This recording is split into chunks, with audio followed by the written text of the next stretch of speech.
वीरान सराय का दिया है जो कोनों मकान में जल रहा है। उस रात भी हवालाती कोठरी की सलाखों का सिर्फ किनारा रोशन था, बाकी सब तारीकी में डूबा था। एक कोने में फारिस और दूसरे में अहमद दूर दूर चित लेटे छत को देख रहे थे। फारिस रोशनी वाले कोने में था। ट्यूबलाइट की मध्यम सी किरण उसकी तारीक दुनिया को रोशन करने के लिए काफ़ी थी।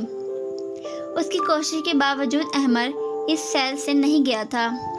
अब उसने कोशिश भी तुर कर दी थी। फारिस भाई, उसने हल्के से पुकारा। चित लेटे छत को तकते फारिस की पेशानी पे बल पड़े। क्या तुम्हें किसी ने खामोश रहना नहीं सिखाया? मैंने सीखा ही नहीं, वैसे कोई सिखाने वाला था भी नहीं। कदर तवक्कुफ किया। आप नमाज पढ़ते हैं? वो तो मैंने देखा ही है था।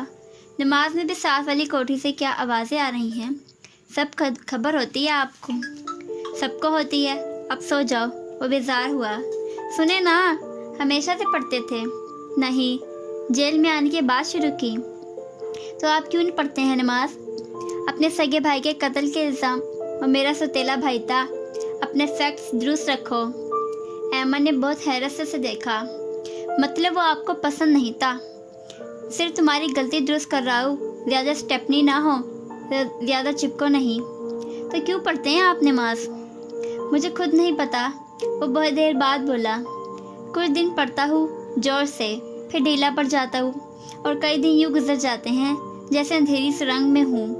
फिर कुछ दिन पढ़ता हूँ, तब अपना आप बहुत नेक लगता है, हल्का और पारसा। मगर फिर ढीला हो जाता है, और ये पढ़ने ना पढ़ने का चक्कर कभी ख़त्म ही नहीं होता। चाहूँ तो हर वक्त पढ़ूँ, मेरे अंदर बहुत स्टेमिना है, मगर मेरी नमाज मुझ पे कोई फ़र्क नहीं डालती। शायद मेरा दिल सख्त हो गया है। उसने भी यही कहा था। चट लेटे अहमद ने होले से कहा तो फारिस चौंका। किसने? चुड़ैल ने। पिछले साल आया था मैं औरंगजेब शाह के कहने पे आपकी पेशी देखने। तब जो ने चुड़ैल की गवाही के लिए बुलाया तो उसने भी यही कहा। कौन चुड़ैल? ओहो, प्रोसिक्यूटर जुमर, घुंघरियाले बालों वाली चुड़ैल। फारिस के आईब्रो तंग गए। नापसंदीदगी से उसने गर्दन मोड़कर उसे देखा। बको मत, मगर उसने नहीं सुना। वो छत को देखता कह रहा था। जब इस्तिगासा ने उससे उसकी हालत का पूछा तो उसने कहा, मेरे पास खोने को कुछ नहीं बचा, मेरी नमाज भी नहीं, क्योंकि अब जब मैं नमाज के आखिर में दुआ नहीं मांगती, मेरे हादसे ने मेरा दिल, मेरी ज़िंदगी, मेरी नमाज, हर शय को मुर्दा कर दिया। फारिस चुप रहा, चेहरा वापस फेर लिया, निगाहें छत पे जा टिकी। मैं भी 5 वक्त की नमाज पढ़ना चाहता हूँ, अच्छी और लंबी नमाज, जिंदा नमाज, मगर मुझसे ये नहीं होता। क्या करूँ? प्रोसिक्यूटर से पूछो। इस बात पे अहमद हंसा। बाहर पहली सर्द रात हर गुजरते पल स्याह पड़ती गई। अच्छा सुने, आपका केस कैसा जा रहा है? अहमद ने उससे रुक करवट बदल ली। उससे काफ़ी फासले पे कमर के बल लेटा छत को देख रहा था। सफ़ेद करता अंधेरे में भी दमक रहा था। 2.5 साल में 3 पेशियाँ हुई हैं। कैसा जा रहा होगा? ओह, मेरी तो चंद दिन में 4 हो चुकी हैं, क्योंकि तुम औरंगजेब कारदार के आदमी हो। उसके अंदर तक कड़वाहट फैल गई।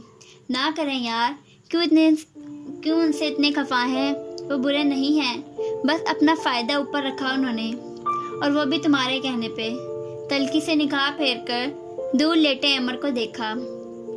वैसे अब तक क्या क्या रिपोर्टिंग कर चुके हो मेरे बारे में? हाशिम से मुलाकात ही नहीं हुई दोबारा, ना और किसी ने पूछा।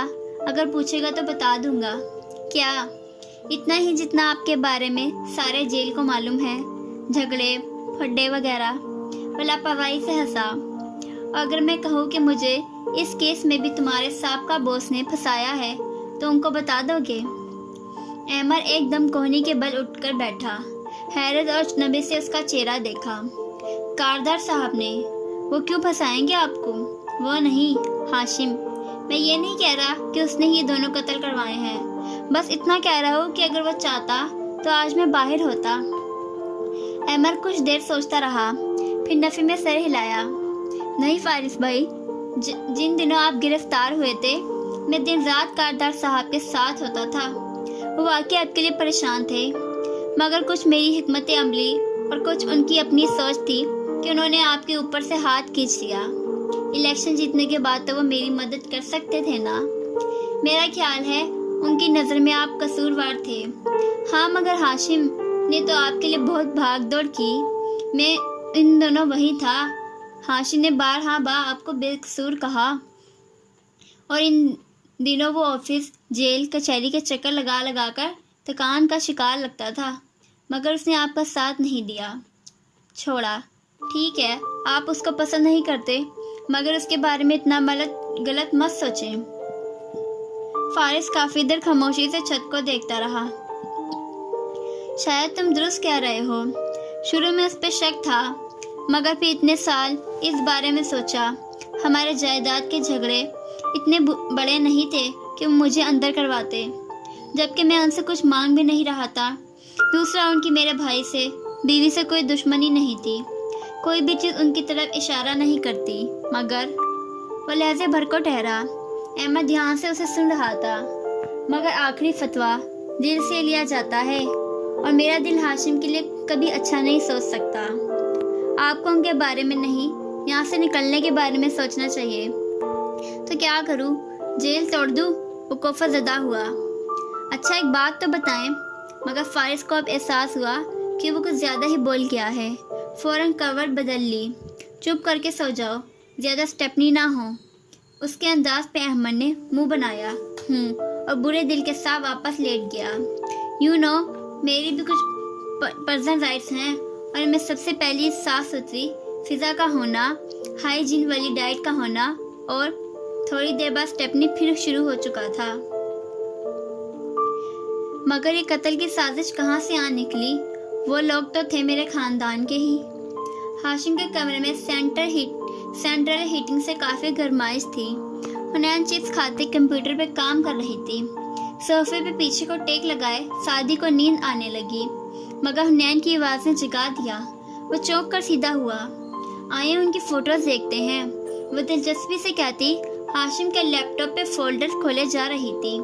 सादी ने उसके हाथ पे हाथ मारा। बुरी बात है हुन्ना, किसी की जाती चीज़ें नहीं देखते।